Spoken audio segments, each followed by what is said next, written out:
بص يا جماعة، ده مش فيديو كامل على بعضه، ده بس رد على تعليق من أحد المشتركين. يعني كان بيسأل ازاي لو عايزين نغير الخلفية بتاعة الكاسيت دي، نحط خلفية تانية، نحط صورة أو أي حاجة، نعمل ايه؟ فاحنا كل اللي هنعمله ان احنا نخش على البرامج نفسها. خش على حاجة اسمها جاليري أو الاستوديو. لو انت قلبت عربي وكانت استوديو هتلاقي استوديو.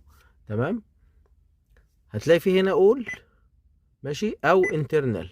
خلينا نقول كده في اول. تعالى كده نرجع تاني.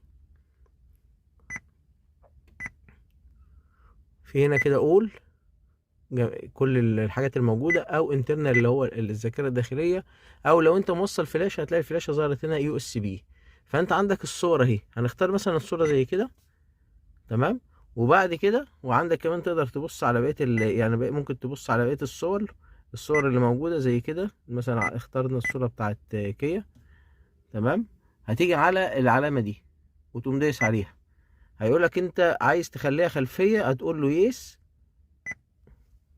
هتبقى خلفية للجهاز زي ما انت شايف كده.